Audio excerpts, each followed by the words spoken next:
Joe, tell everybody a little bit about your influence and some of your students that you had. I can remember one that was really good that fought on the point karate circuit, a guy by the name of Keith Vitale. Tell everybody a little bit about that experience and your experience in karate tournaments with some of your students, and then your tournament also. Interestingly, one of the national titles I won was here in Atlanta. It was a Korean national title, and I fought a guy whose name I can't remember, but it was a pretty one-sided match. And one of the white belts sitting there ringside watching that fight was Keith Vitale, and it was his instructor that I was out pointing on that particular day. And lo and behold, Keith went on and made his way to black belt. He fought in the Southeast Karate Association tournaments. He was doing a good job in those. And so we got together. He came to Atlanta, and we started training Keith here in Atlanta. And he was just a great student. Everything you would teach him, he would go back and work on and improve. And then he got ranked #1 in the country 3 years in a row as a result of that, and went on. We got him his first part through our friend Pat Johnson in a movie with Jackie Chan, and then he got a chance to play in a number of roles going forward, and he's pretty widely acclaimed around the world as not only being a great fighter, but one of the martial arts film stars as well. We had a good team of people that we trained when I was active in the schools and fighting at the same time. We had a man named Charles Henry, another one named Andy Seltzer, and several others. Jerry Rome, who became the world heavyweight kickboxing champion, was one of the people that we influenced. He came to Atlanta and worked with us. We got him from 160 pounds up to 197 pounds. He lost to Ross Scott when Ted Turner first started the Superstation in 1976, and then came back 9 years later in the Omni to knock out Brad Hefton to win the world heavyweight title in one of the really great punches of all time. We had an influence with Jeff Gripper, who became the world welterweight champion, and with Richard Jackson, who became the U.S. super lightweight champion, who also came to us from South Carolina. He had come up under Keith, and when Keith came to Atlanta, we brought Richard down a short time after that, and our trainer, Asa Gordon, who worked with me, and Jeff Smith and Jerry Rome, also worked with Richard Jackson, and we were able to help him a good bit as well. And then when I quit fighting myself in 1977, CBS hired me to do the commentary on the Bill Wallace Blinky Rodriguez fight, and it was then that I joined the PKA. That was a good fight too, by the way. Yeah, it really was a good fight. Blinky was kicking Bill in the knee, and he was penalized for it in those fights. And it was after that fight that some of the fighters just determined they wanted to go the way of the WKA and do leg kicks, and others decided they wanted to do kicks just above the waist. Well, I fought in the WKA, but I had leg kicks waived every fight. I wasn't stupid. I knew what was going to happen, when we get to be the age we are now, as far as nerve damage in the legs. And and the problem with kicking people in the legs is it really takes the athleticism away from the techniques. Most other sports have revised their rules to create greater athleticism, whereas in kickboxing, the more you kick someone in the legs, the less likely you are to see an athletically superior fight. Well, I like the stand-up as far as people kicking to the head, punching the head, going to the body. And I think it's a great motivator as far as the entertainment value of it.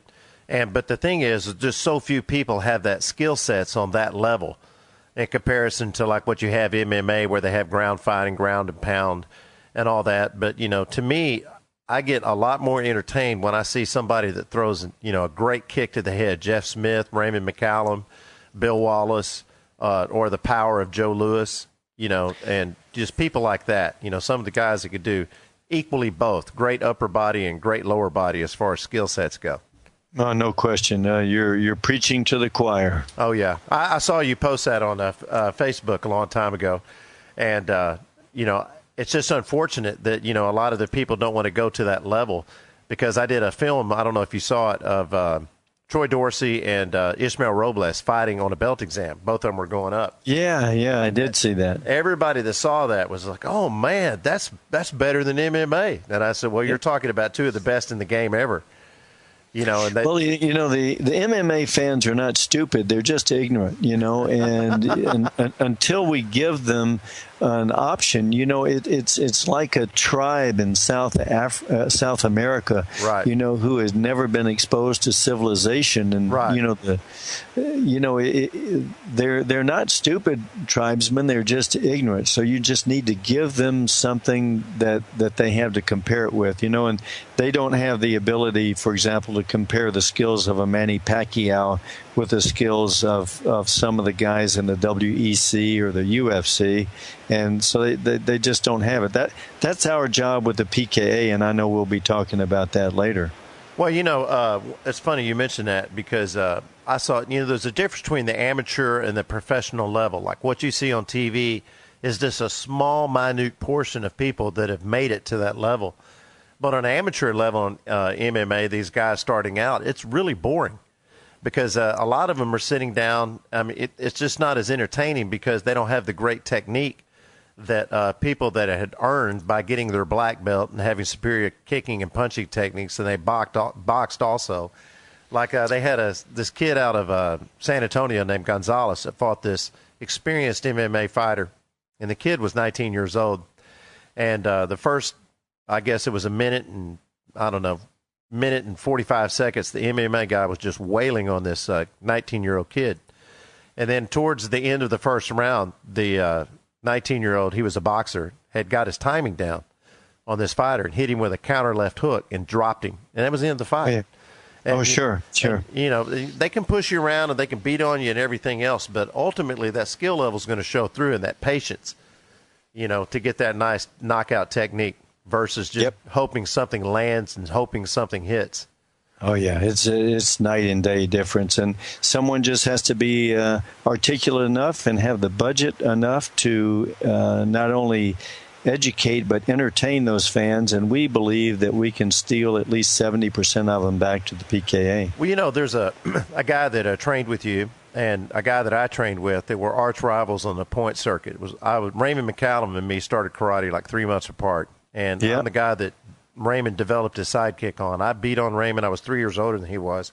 Wow. And I beat on Raymond like a regular basis. And then when he turned 17, he hit me with that sidekick one time, and I went, okay, now I have to make an adjustment. Now I have to change my game plan because my upper body strength was better than his, and I used to run over him a lot. When I got hit with that sidekick when he was 17, I said, okay, that's not going to work anymore. I'm going to have to do something different. Yep. Him and Keith had some great fights. They traded off on wins, losses, a couple of times, didn't they? Yeah, they did, and a lot of great respect for each other, too. They were together at the Battle of Atlanta a couple of years ago, not fighting, but, just spent some time together, and it's really great. Raymond is one of my all-time favorite fighting stars. Yeah, because he could do anything, and he could adjust his fight to beat anybody. Whereas one person could beat, these guys, and another person could beat those guys, but very few people had the ability to adjust their fight on the fly with the variety of technique that Raymond had. Yeah, that's exactly right. And we had so many good ones, and there's so many great ones in the wings. We have 35 years of talent being trained out there right now. We're not dipping into a shallow pool of wrestlers who have these funky ears. These people all have human ears. They can punch and kick. And, they're going to be the ones that movies are made around. They're not going to make movies of people lying down on the ground wrestling with each other. I guess I'm a little homophobic to get into that whole down fighting thing. Not my cup of tea to lay around on the ground in tights locked up with some guy on the ground for 2 or 3 minutes at a time. That just does not appeal to me. I agree with you, but I really enjoy the science of what they do. The Gracies, for example, have done such a great job in breaking that down. And when you get with people and you're in a gi environment or you're not really, getting down and really trying to go on the ground and pound, the science of that is just as sweet as it is standing up. Oh, I agree with that. But the Gracie brothers, they were like heads and shoulders above ability-wise because they were already black belts in jiu-jitsu. They had competed for years. And it wasn't like, a lot of the MMA fighters will spend, X amount of time in boxing, X amount of time in ground fighting. and then X amount of time in Muay Thai, and they think they're totally polished and ready to go. But, it takes 7 years, just to get a couple of those disciplines down.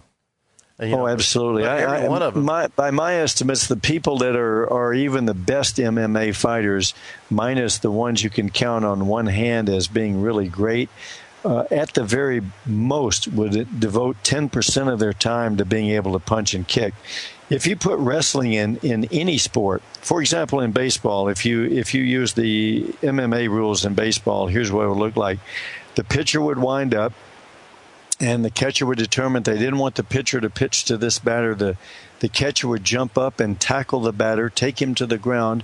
How good would his hitting average be after that? If Kobe Bryant was coming down and just running all over you, just tackle him, take him to the ground, how good would his shooting average be? It destroys it. Right, I agree. Well, I hear a lot of guys talk about my ground game's this, and I'm this and that and everything else. I said, well, how many fights do you have in competition? And they go silent. And I said, well, why aren't you fighting in competition? Where's all that ability? Are you street fighting? Do you have a criminal record? Yeah. What do you have to show for all that training besides being stuck in a box with the same people every day? Yep. A lot of it is just the coarsening of the martial arts. It's like Jerry Springer goes to the martial arts in so many ways. Right, exactly. Well, we were pretty fortunate that both of us came up in an era where you didn't have an option not to fight. In other words, most of the time, it was hard to hold your head high in your school unless you were out there competing in tournaments. Yep, that's right. The world has changed in so many ways. Well, a lot of people don't want to find out who they are.